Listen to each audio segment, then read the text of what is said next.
We also have with us Apolline on set. She's not speaking remotely. Thank you, Apolline, for coming here. I wanted to ask you the same question as the others, but I also wanted to add something.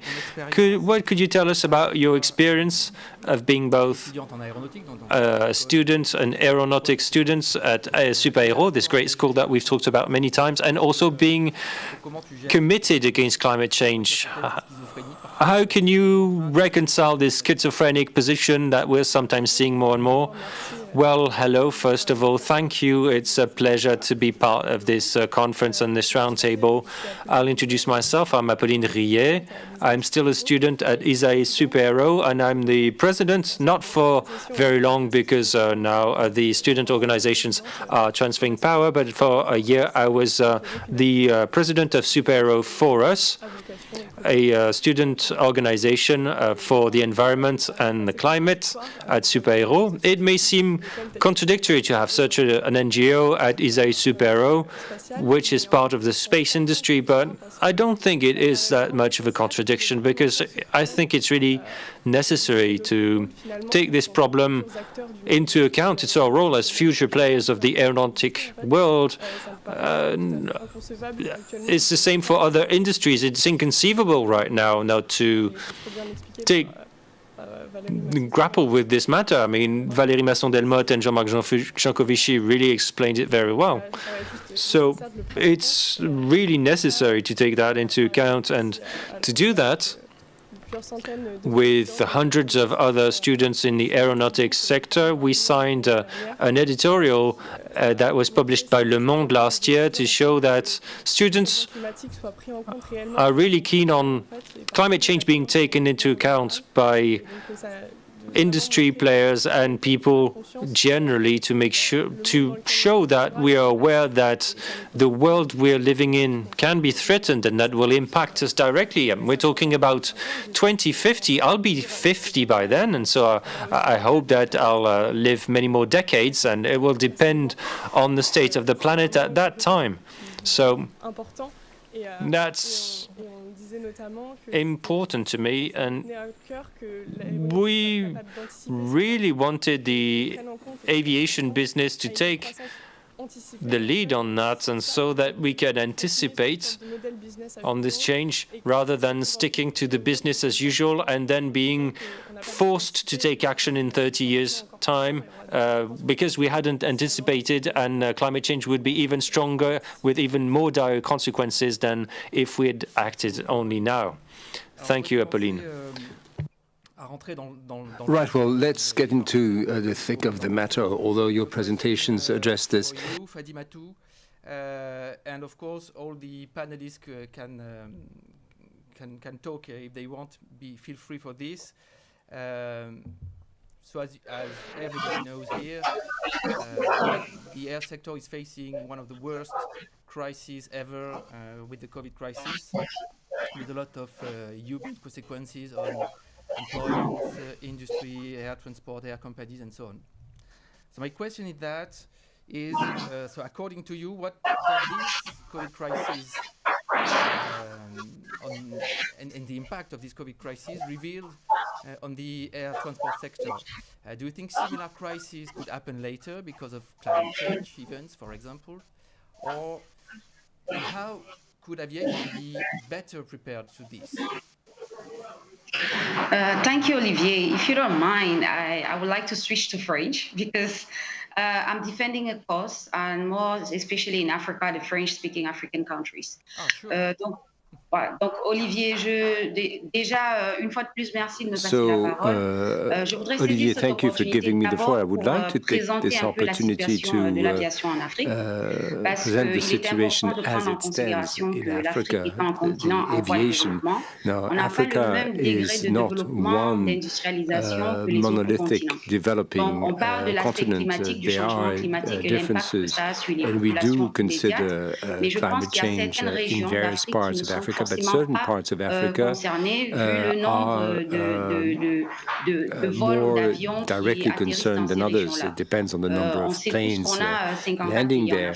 Now, of course, you have 5 big parts of Africa. Northern Africa, which does have a rather developed air industry. Southern Africa has, or South Africa rather, but then Eastern and Western Africa, the 2 other regions. Central Africa is where I come from.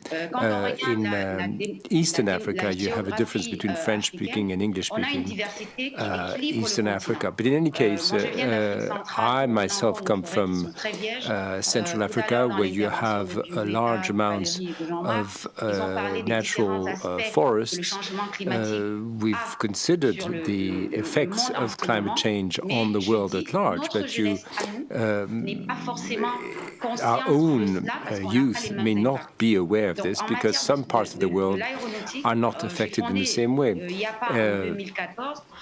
Now, in 2014, I started a movement regarding transportation because you have as many as 17 countries in French-speaking Africa which simply did not have the same understanding of the effects of the air transportation industry. Some people simply had no idea what air transportation could do to climate. Every country has its own. Each country has its own development plan, has its own project, and countries in Africa build hydropower plants and such like. But whenever I asked, well, are you more competitive than other countries that developed their air infrastructure, airports and such like, or to facilitate the landing and takeoff of aircraft?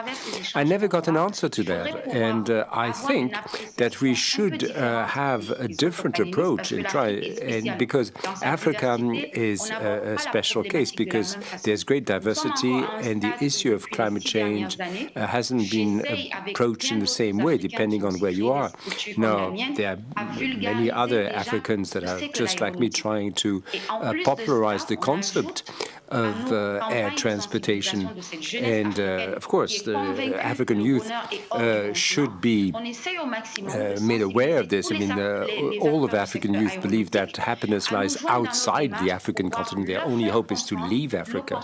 And it is for us to make them realize that, well, the air transportation is one industry, and while you have different continents, but instead of fleeing the African continent and go to other continents, you have to recognize that you have a situation right there in Africa, and when they want to flock to industrial world, they'll just make things worse. Whereas right there in Africa, you can start on a fresh basis, and you could develop the air industry in Africa in a positive way. But of course, you have to redress the balance. You have to see what everybody can do. ICAO, ATAG have been conducting worldwide movements. But I have a question myself, and for people listening to us, governments should also have a way of educating the people, to the issues. Well, climate change. It's true that climate change has an effect around the world, but there is African youth. 60% of Africa's population is less than 25 years of age. So if you try and place African demographics to the rest of the world, we find that there's a huge imbalance. People have no idea what aviation is all about. And when we are there trying to say we have to take new measures to protect the planet, African youth has no concept at all. So there is some redressing of the balance that is necessary, better understanding, and that requires a cooperation, but not just within the public sphere, cooperation between the private and the public sector. So there should be more popularization, more general understanding of the issues. So I myself, I will, of course, try and shed light on the situation as it is in various parts of Africa. But at the end of this symposium, we should have a clearer picture and become aware of the fact that something must be done. And through technology, and technology does serve this, well, COVID is an opportunity in disguise because we can see that, well, we can exchange through digital technologies. There are ways for the whole world to better see what's out there. And so when we discuss these things, it won't be theoretical because we can see here we are in the world and we can see these differences. So paradoxically, COVID can bring new improvements and the world will get closer to a more widespread knowledge of the issues that all of us human beings should be aware of in order to save the planet. Well, thank you so very much, Fatimatou, for this presentation. But I mean, if I may call you by your first name, what I find, and we've heard it in Valérie Masson-Delmotte and Jean-Claude Jankovici's presentation, we have, well, there's an overall limitation, which is the carbon footprint, and it is the same for all of Earth. I mean, we have supplies of fossil fuels, but the overall budget has to be divided up, and it's true that things are different in France, in Cameroon, in Algeria, and so you're right to highlight the fact that there are different situations around the world, and of course, depending on different infrastructures, of course, the situation will vary. And so, in a way, you have facilitated my task. Alessandro, if I may turn to you. Improvement in the DNA of aviation. Aircraft are more efficient now than 10 years ago, and the one of 10 years ago are more efficient than the one 10 years before. So, however, because of the traffic growth level, how we saw before, around 4% a year just before the COVID crisis, the GHG emission level has also always increased for years. So how could you say that things could be different in the next 20 years? Yeah, thank you, Oliver. And yeah, I personally think that in order to radically decrease the carbon footprint of the aviation industry, it's not just enough to rely to innovation in terms of plane engine efficiency, but a radical replacement of the fuel source is necessary, in my opinion, considering also the prospective strategic growth of the aviation sector in the coming years. So I personally see that in order to decrease the overall carbon footprint of the aviation industry, the aviation industry, we should firstly make a different consideration between long-range flight and regional to short-range flight. Indeed, in my opinion, two different strategies are needed for these two different market segments. I personally see that a good future of electric propulsion is more regional and short-range flight, while I see the necessity to rely on fossil fuel substitute for long-range flight. That's for the energy density, mainly for the batteries. Indeed, the long-range flight sector is the biggest source of CO2 emission right now. So just 20% of the longest flight are associated with the 40% of global aviation CO2 emission. So, of course, we need to find a fuel substitute. But at the same time, research is also required to assess the availability of biomass feedstock and renewable power production while taking into account sustainability constraints. Because as previously Jean-Marc Jancovici said, there is a possibility that all these sources will not be enough to fulfill the request for sustainable fuel substitutes. So then, I would propose some ideas about how to substitute fuel, but yeah, they are not for sure being used, but it's a proposition of what we can do for replacing the fossil fuel. There are some drop-in sustainable aviation fuel right now, being developed. There is a bio-kerosene, so it's called biofuel, and the power to live with kerosene, which is a synthetic kerosene that is synthesized using energy. A massive scale up of the production of sustainable fuels and energy source is required, of course. But right now, the aviation sustainable fuel is currently limited to less than 1% of the worldwide jet fuel consumption. I also wanted to talk about hydrogen as a possible source. Indeed, the combustion of hydrogen leads to total elimination of carbon dioxide, monoxide, and other combustion products, except for the minor quantity of NOx. Blends with synthetic fuel, the hydrogen, such as power-to-liquid kerosene, also contains a lower level of sulfur, and they will decrease the emission. Following a study, Hydrogen Power Aviation from McKinsey 2020, we can say that actually the overall climate impact using hydrogen can decrease by 50 to 75%, assuming that a fully carbon neutral production for hydrogen is taken into account. We can also use blending of biofuels with the Jet A1 fuel, which is the fuel that we now use to propulse our plane.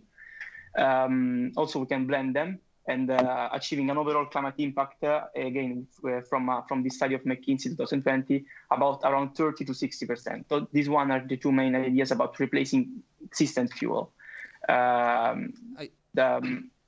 Okay, thank you. So I understand you think that there will be technological change breaker that are coming soon that will change the reality of the emissions. So do you think it will be enough? And you talk a lot about hydrogen, for example, or biofuels or sustainable aviation fuel.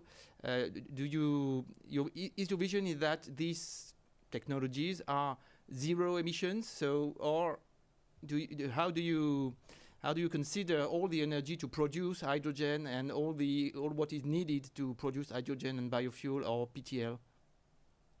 Yeah, that's actually true. That's why we need to work on that. Also because I mean it must be sustainable, and of course we don't have to take out energy from other resources. For example, indeed, like food stocks, which are important. So I would definitely say that there must be a study behind it, but at least it's feasible. We have the technology to do it, and we also have the technology to scale up in green energy production. So it's just a matter of scaling up and having the right mindset, and also making some investment in this kind of field, which are, in my opinion, right now not really fully understood, because we don't really see the potential of this investment in the future. But yeah, that's my opinion. Okay, thank you very much, Alessandro.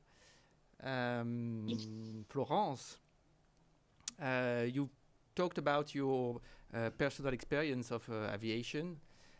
So I would like to ask you, from a more general way, how important is the air transport in our modern societies, according to you, and how has it changed our relation to the world? And what tourism and air transport could look like in a low-carbon world, according to you? What is your vision of this? Sure. I mean, we don't have the time to go into the whole history of aviation, but we know that airplanes have played, have been part of the major societal changes in the past years. They played a key role in the war, in boosting our communication with postal communication. They play a key role in humanitarian aid, in exchanges between cultures and people, boosting international trade, and of course in the cross-cultural understanding of each other.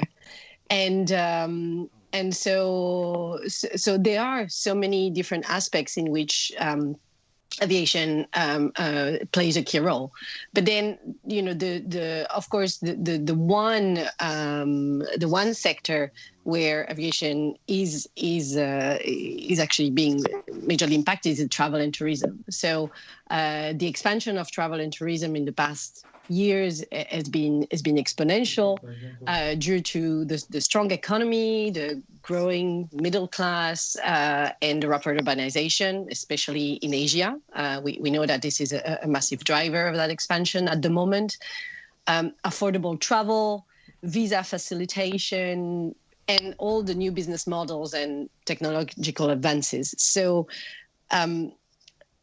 I mean, the emissions of transport related to tourism represent today, over 5% of man-made emissions. So this is massive. And the trends in travel and tourism sector and how demand is going to drive that is going to have a major impact in the choices that aviation and airlines have to make.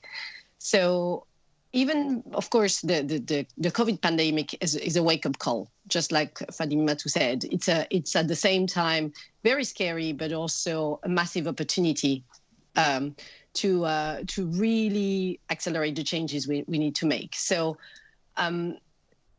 even before the pandemic, change was in the air. At the moment, the millennial generation and the coming generation, Generation Z, which Apolline probably is part of, and Greta, and the Greta Thunberg effect is a very symbolic one, is really changing global travel and tourism patterns. So this means, this generation that is traveling now is at the same time much more globalized and socially conscious, meaning that they're already exposed to the world through digitalization and TikTok and whatever, and they're happy to confront the other. And traveling and experiencing, though, is still very important. So it's not only a relationship via the digital.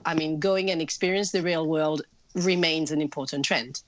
Then it's also, of course, a generation that is much more health and sustainability conscious. So we saw the whole flight shaming trend developing before the pandemic started, with Greta taking a boat to travel the way to New York. That was a really, really symbolic. And we can see lots of people in the generation following that path and asking themselves the question, should I keep flying or not? But it's also a very tech generation. So that means that there are new business models and new ways of sharing transportation mode that are emerging, based on this new technology. So very concrete examples is that we can see in the traveling patterns a change in the destinations. For example, staycations are developing. People are willing to travel closer so they can take non-flying transportation modes. They will take all these alternative modes of transport like trains. But also, I remember 10 years ago, the big deal for a student was to actually be able to pay yourself around the world tickets. So you could opt on and off, at least 10 airplanes to go and travel around the world for 1 year. Today, what we see is those same people who are taking a 1 year off, instead they're hopping on their bicycle and maybe crossing less countries, but riding on a bicycle because they know it's a much more sustainable way of traveling. So this generation is definitely choosing, some trade-offs and letting carbon intensive aviation to decide to move into new ways of traveling. And you, Florence, are you ready to go to a big bicycle trip? When my kids are getting heavier, so so if I need an electric bike to help me go all the way to China next summer. But no, for example, I've decided to go on a sailing boat trip over the summer instead of maybe traveling long haul somewhere exotic. So definitely, all of us are making. We all live with our own schizophrenia, and we have, and very few of us can actually. Can actually give lessons to anyone, and also we need to be extremely conscious that every region has its own vision. And I echo Fadimatou when she says, in Africa there is an aspiration to actually travel and discover the opportunities that flying brings, because the infrastructure is not there as an option. But that doesn't mean that, and that's where technology can actually bring a change. Thank you very much, Florence. What is really interesting in what you said is that first, the conscience level is getting higher and higher in the young generation. And second, which is maybe more important in my opinion, is that,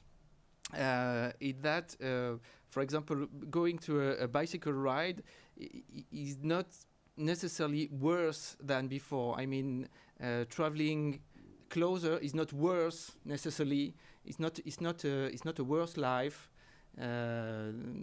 if you consider you going to travel closer than if, as maybe we used to, travel longer all around the world and several times a year. Thank you very much, Flo. It's probably about the quality of the experience rather than the distance and the exotic label that long haul travel means. Absolutely. It's a real New Hope message to, like Star Wars would say. Jan, thank you very much. Really simple question for you. According to you, what should be the trajectory to follow and the target to reach regarding the JEJ mission in 2050 for the air transport sector, and are we on the good way? Are we in the air transport sector on the good way? Yeah, thank you. Well, the thing is, when trajectories are defined, they should take into account the carbon budgeting approach. That's what I would agree to, because otherwise it does not make much sense. We can calculate the amount of carbon that can still be added to the atmosphere to limit the global warming below certain thresholds and temperatures.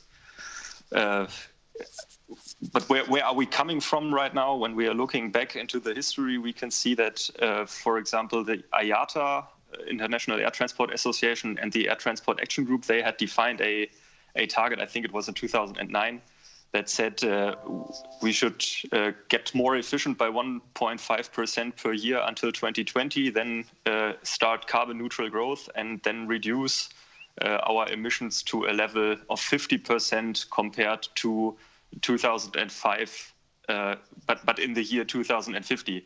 This was not based on a scientific budgeting approach. And what we have seen in the last 2 years is that many airlines came up with their own emission targets, especially those net neutrality targets in 2050. That also take into account carbon offsets or carbon removals from the atmosphere.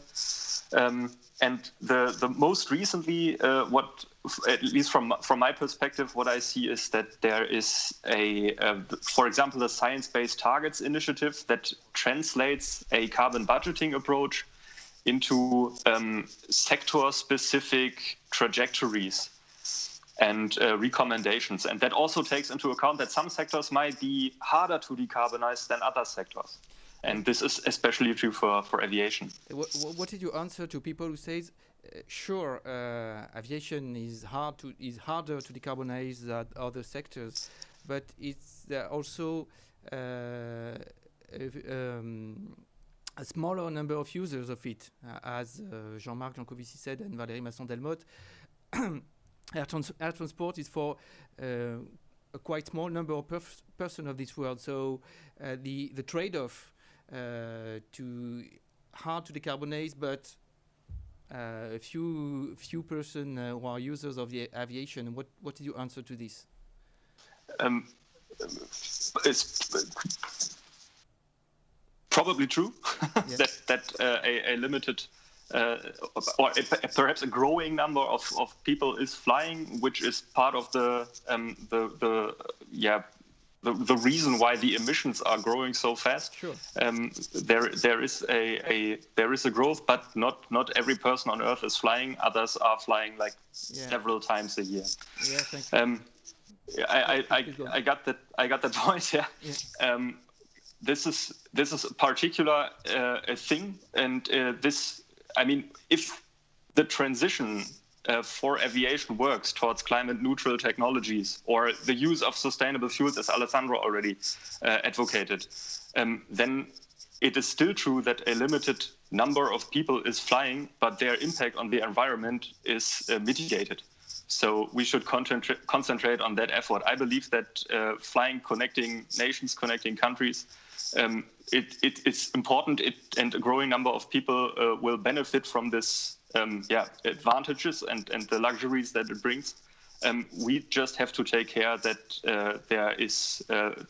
the climate impact of aviation is limited, and then this shouldn't be the major problem. Thank you very much, Yann. Apolline, what do you think of the answers of Yann? What is your personal view? Je vais peut-être passer en français si. Perhaps I can switch to French, since we are able to choose. I was wondering if you could respond to all of this and give us your point of view as a student of aeronautics. How do you see things? And for all the different stakeholders, the industries, the companies, the governments, the airlines and so forth. Do you feel that they're on the right path in these terms? And do you think that the future decision makers in aviation, of which I'm sure you will be one, are ready to take on this climate challenge? So a whole list of questions then. Yes, well, I'd like to start by thanking all the previous speakers who've given us different insights.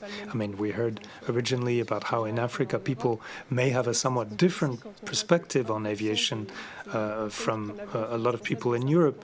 And when we know that, 1% of people taking planes are in charge of, are responsible rather for 50% of emissions there, and that indeed it does concern only a small segment of the population. Valérie Masson-Delmotte was talking about how we need to have a tradition which is fair, which is equitable. And that seems important to you? Yes, it does. The justice and equity aspect, I think, is one of the only ways that we'll be able to make the transition a success. We also, when it comes to energy, can look at the latest IPCC report. Even with the most favorable scenarios, which according to Jean-Marc Jancovici seem rather improbable, as we understood, even with these best-case scenarios, then we still wouldn't meet the limits which were set by the Paris Agreement, so that we would have to achieve a form of negative growth or degrowth, a term which is often the source of some concern. And we need to start thinking about how we can reverse this trend to always seek further growth and rather try to shrink our level of economic activity, because that does seem like the face of the future. Certainly in Super-Héros, a good half of the students will be moving into aviation. It would be very unfortunate if so many of our graduates had no jobs, even as, the alarm was sounded all the way back in the 1970s by the scientific community on climate change and aviation. So we have a mass of scientific information. I think we need to make sure that we take advantage of it and decide what to do with it, to look ahead. I mean, we're talking about aeronautics, but it's really about all the other industries as well. And I think certainly in aviation, it's important that we take account of all this. It's an effort that all the industries together need to contribute to meet those goals. Thank you very much, Apolline. Before we move on to the Q&A part, just very, very briefly, because we're falling behind here, but if you can answer very concisely with just one question each. Alessandro, if you were heard of a big aircraft engine manufacturer, what would be the first decision you take? And please ask a question you would like to be answered during the next 2 days of the conference. Super quickly. I wanted to, I would definitely follow my ideas about fossil fuel replacement. So within the biofuel and power to liquid kerosene for a long-term flight. And for short, I would just focus on battery powered planes, as I said before. Concerning my main question, I would like to know what are the actual strategy and investment now the government and the company representative are actually investing right now. So basically, I would like to know like how they want to fight the climate challenge and what are the strategy and also the investment they're doing. Thank you, Alessandro. For Florence, same question. If you were head of a big international tourism company, what would be the first decision you take, and how would you transform your business? And ask a question you would like to be answered in this conference.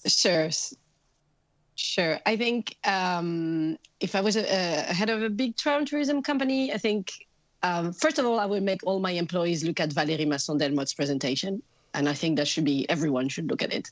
Secondly, transparency. I will make sure that people, when they choose to fly or when they choose to travel, it's not only price, it's not only timing and destination, but it's also the CO2 carbon. So being transparent, showing commitment, accountability. Push all the partners I work with in the industry to actually really embark in sustainability if they want to work with me and with my business. And work with all the innovators, the young generation, the startups, which are coming up with really fresh ideas, not only technological ideas, but also new business models for sharing all the capacity that we have. So that would be the first steps. And then my key question, that I'd like to see answered is really related to what Fadimatou was saying and Apolline is just, this is a global issue. So I trust technology and I trust all of you engineers are going to find a way to make it happen. But please make it happen fast. But the question is, how do you make it happen so it applies to everyone? Because and how do you share that technology, make it accessible so people in Africa, people in Asia, people in Latin America can also fly. So that would be my challenge to you. Thank you very much, Florence. Jan, same question. If you were head of airline company, which you will be probably in some years, what would be the first decision you take? And ask a question you would like to be answered in this conference. Well, the first thing that I would like to introduce is to get to offer a green tariff, for example. So to say that that the passenger has the option to choose between conventional pricing and a premium price that is perhaps flying on sustainable aviation fuel, and to integrate it into my standard offer. This would be the first thing there. And one question to be answered in this conference, I'm wondering if the time is now right to start the global approach, perhaps on the ICAO level, because my personal concern is that when COVID is over, the attention perhaps might move away again, and this should not happen. Thank you very much. Jan, Apolline, if you were a political leader, what would be the first decision you would take? The first law you would like to be voted, and question you would like to be answered in French or in English, you choose. Bon, je vais rester en français. En français. Je pense que c'est compliqué.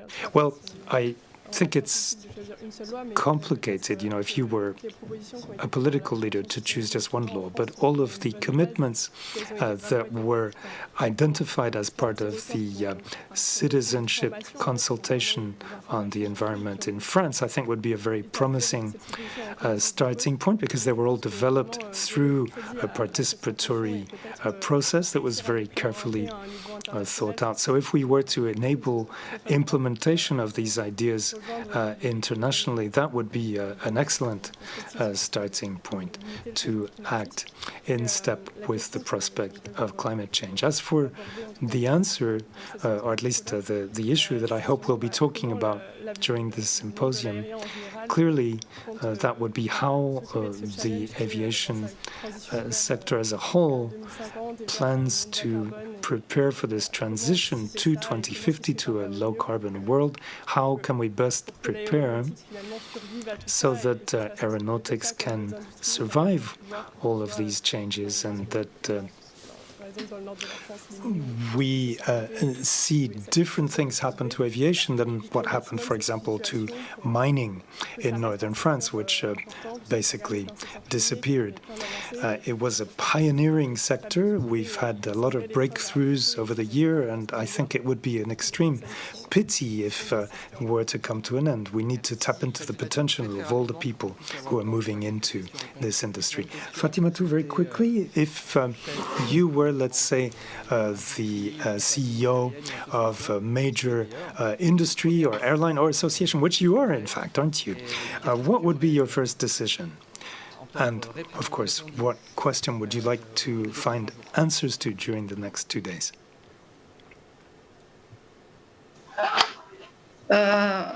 En fait, ça serait le grand changement immédiat serait de renforcer à travers les institutions diplomatiques dans les différents pays, insérer un programme jeune, parce que je sais que dans chaque ambassade, il y a toujours une opportunité de faire des études, de pouvoir permettre qu'à travers des colloques, des programmes de sensibilisation des populations, studies through various embassies and consulates, and we could try to heighten awareness in the general population, in particular in Africa in this case. And the question then would be what kinds of actions will be initiated by players in the industry so that we can bring about immediate changes in the approach of the industry and its effects on climate change. Thank you, Fadimatu.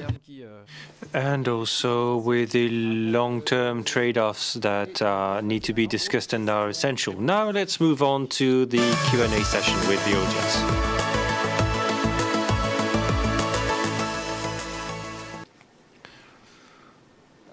So I've got a first question for Florence. They were asked in French, so I'll ask them in French. Florence, you can answer in either language, and I hope that our translators will keep their eye on the ball. But no worries here. People always stigmatize tourism as an area that consumes, but what about the viewpoint of the countries that receive tourists and that need it to survive? It's a good question. Absolutely. I mean, tourism is a major income source for a lot of countries. So that doesn't mean it should be stopped. I mean, it's just the format that can change. For example, I mean, people didn't stop traveling to Thailand. I mean, sorry, the tourism to Thailand was massive, but when people realized that Koh Phi Phi Island, that was the star of the beach movie, started to decline, the authorities decided to actually close the beach, and that was not accessible for a few years. And I think it's been reopened recently, but I think it actually took a great break with the COVID pandemic as well. So. It's the same for everything. We need to put a valve and a stop to the mass development that is basically counterproductive to the country itself. So sustainable tourism linked to sustainable aviation is definitely the way forward. For both allowing those receiving countries to develop, but in a sustainable long-term manner. That would be my quick answer. Thanks a lot, Florence. If somebody else wants to add some things, do not hesitate. We can debate. We have small time to debate, maybe. Autre question. Another question, maybe more for Apolline. Concretely, what is done in higher education schools to raise the environmental and climate sensitivities and awareness of future industry professionals?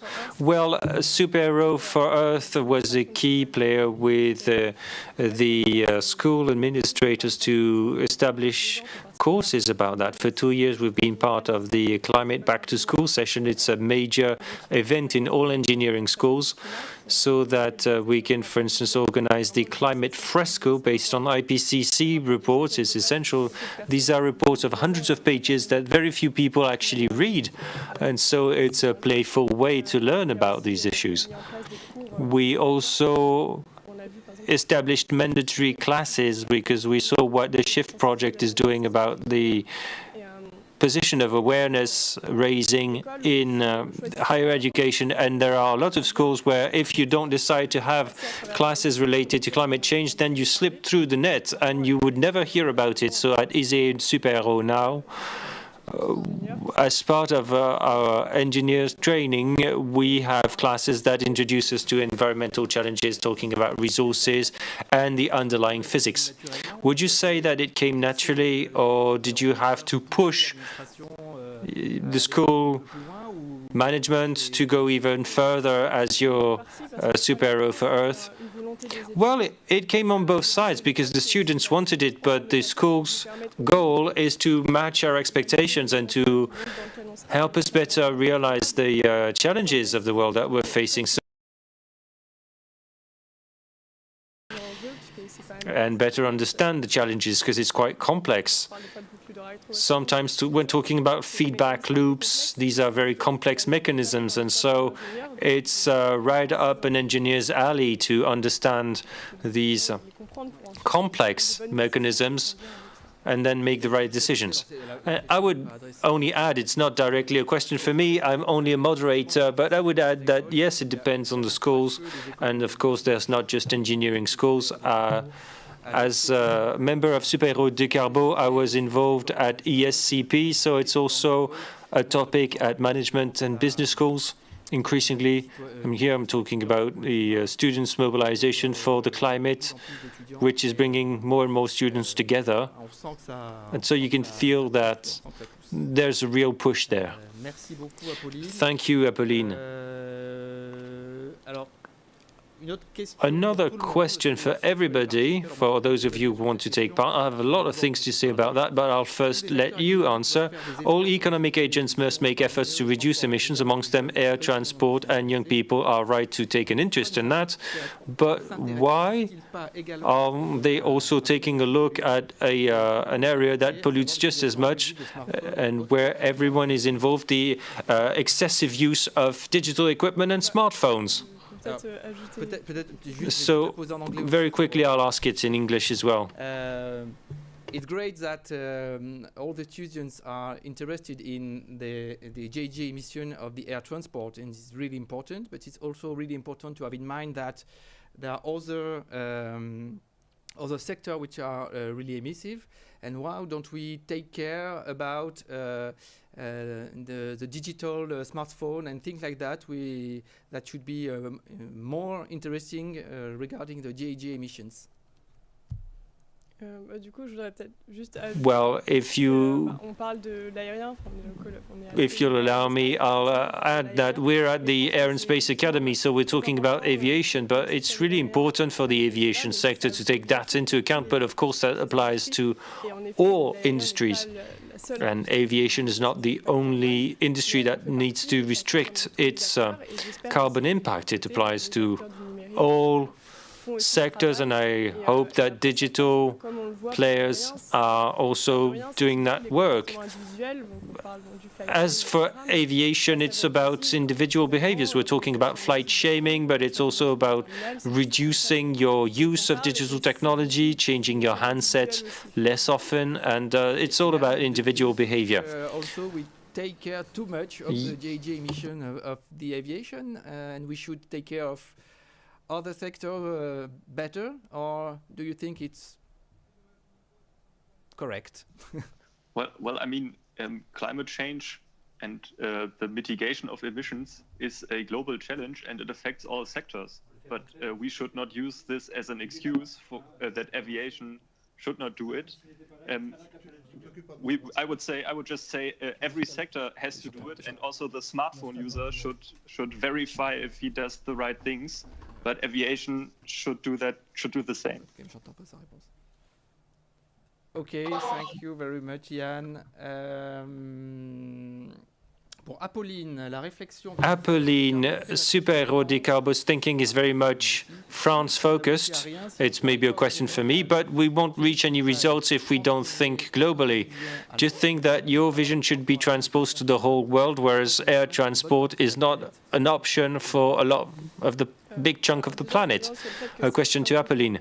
Well, first of all, it's essential for a big chunk of the planet because, as we saw, it's not a majority of the global population has never been on a plane, and so it's 1% of people on the planet who are responsible for 50% of aviation-related emissions. So it's really important to take an international look at that. We're all living on the same planet. It's our planet. So it's ineffective to work in isolation. But we needed to start somewhere, so it's even better if we can start a trajectory that will let us aggregate everybody around a common goal. And the benefit for aviation compared to other sectors is that there are a lot of international institutions. It's highly regulated internationally, and so that can be a lever for action for aviation so that it can adapt even quicker, so that there's legislation that applies to everybody, or so that it's not just, as is often held against us, your regulations will be detrimental to French companies compared to other airlines. And so we can take an international look because we've already got all the international organizations. I'll take a minute. The question talked about super-héros décarbo. This is a global international look, but then we did this exercise on France as a response to what Fatima Dou said earlier. Every geography has its specificity, so we took French specificities into account, the rail network and others. And I also wanted to add something. This carbon budget approach helps take a look at the comprehensive part, but also looking at what is actionable in the short term. And in the short term, it's true that we're focusing more on local matters in the short term, and we're more global for the strategic to long-term aspects. But I'm only a moderator here. A question for everybody. The role of air transport is challenged, and forgetting that in the preamble of the Chicago Convention, it says that the development of civil aviation makes a powerful contribution to the emergence and the maintenance of friendship and a mutual understanding between populations. What do you think about that? Maybe a question for Fatima Dou. Well, it's true that I had something to say before I answer this question. Coming back very quickly over what Apolline said, I think that initiatives become global very quickly, because if I take the case of Africa, the African Union's Agenda 2063 goes through a free trade area to facilitate trade flows of goods between countries. So for the moment, we know that intercontinental tourism possibilities are still limited compared to cost, but there are a lot of goods are exchanged. We're talking about COVID vaccines, and so that will lead to heightened activity to transport these goods. And so all intercontinental goods transport should be thought of at the continental level. But even regarding education, primary, secondary, tertiary education should be involved so that it really becomes ingrained, this matter of climate change. And to answer the question you asked, it's important, as I said earlier, to consider the global factor, because we're all impacted. And so if you take action in one region without awareness raising in another, that will destabilize things. I saw it at the General Assembly that took place in 2019 at Montreal. ICAO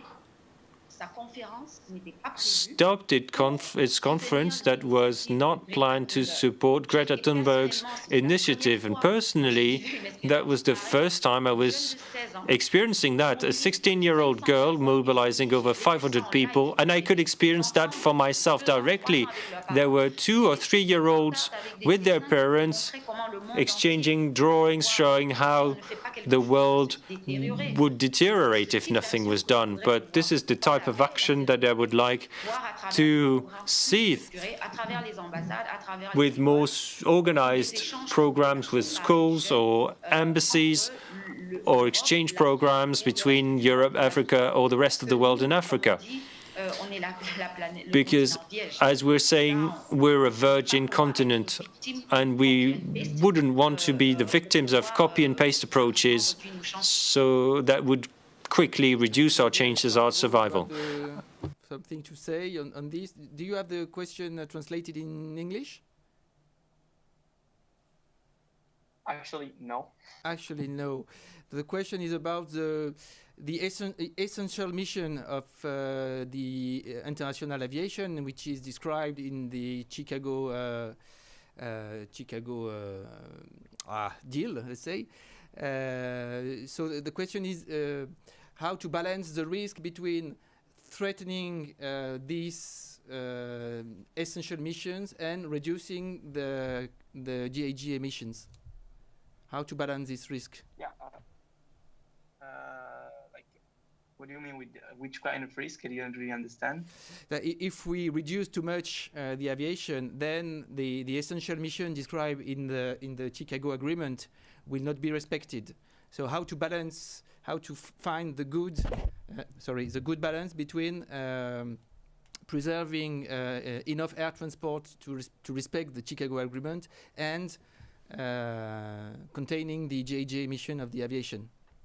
Yeah, of course. Like also as Jean was saying, I think that one way would be the one to pay a premium, like able to decarbonize the emission that the plane does. But I don't really think that is a viable way, because people would keep paying less, at least try to keep the cheapest way to fly.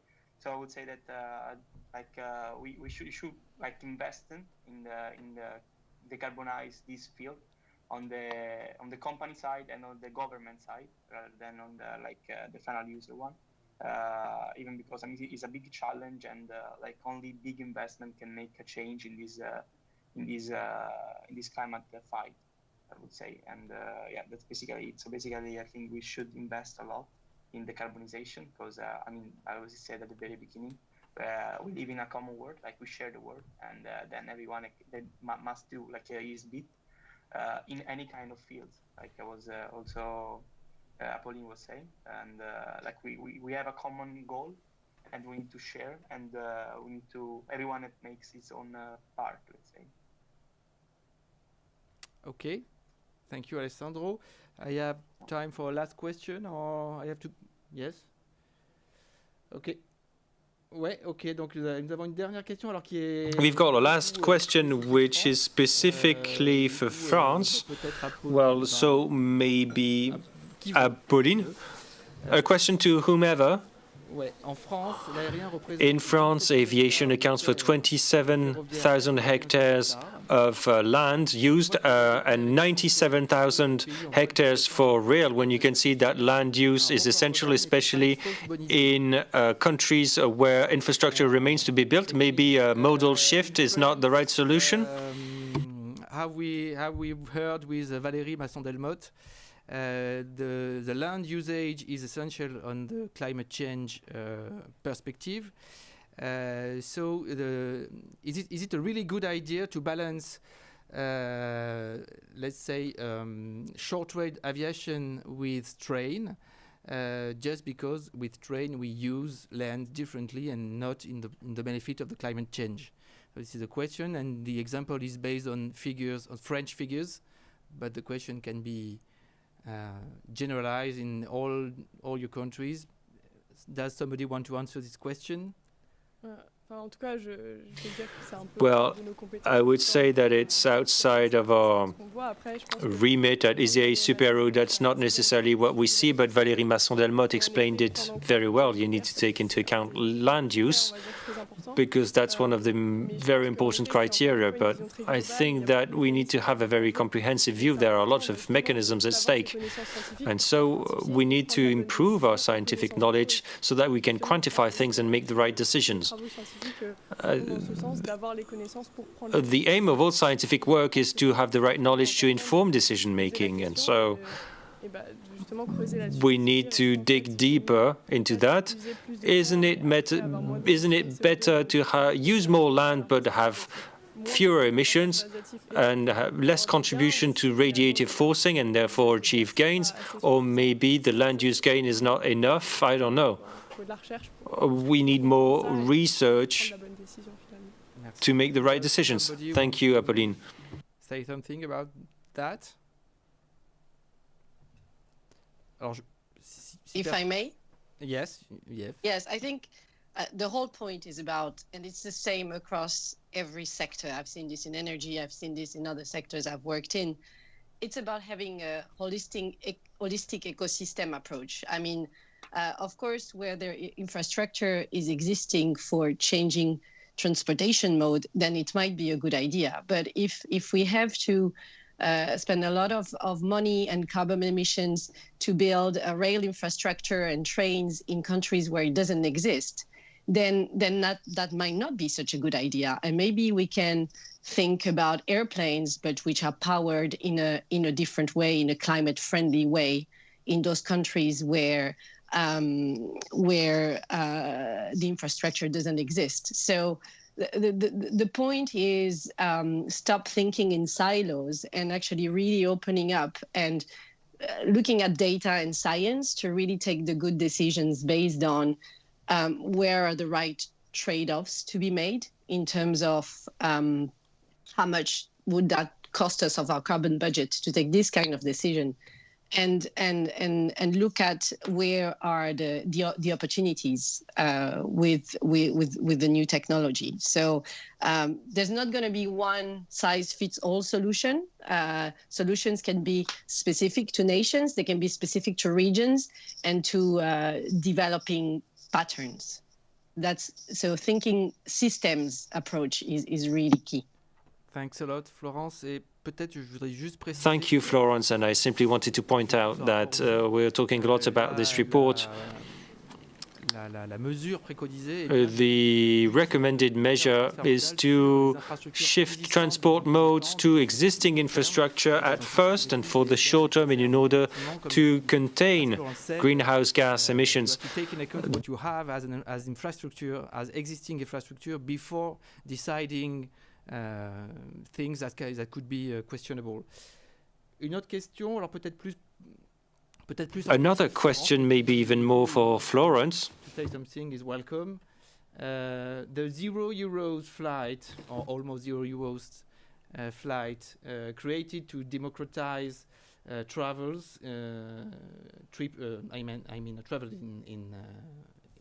in aircraft. Are they consistent economically and ecologically? What do we think about the €0 tickets, maybe for Yann aussi?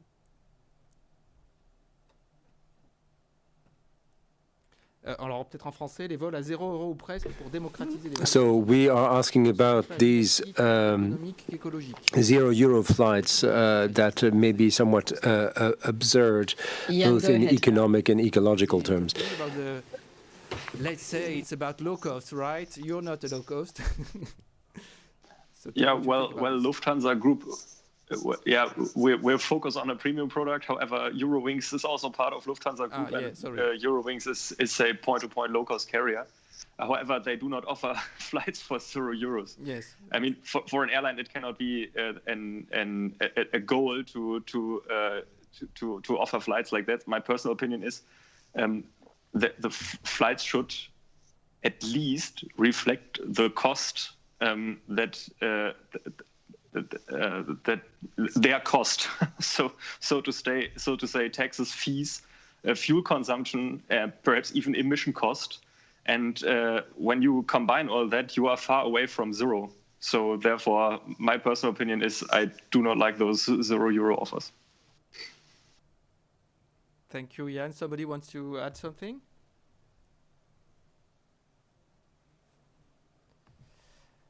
Okay, maybe a last question.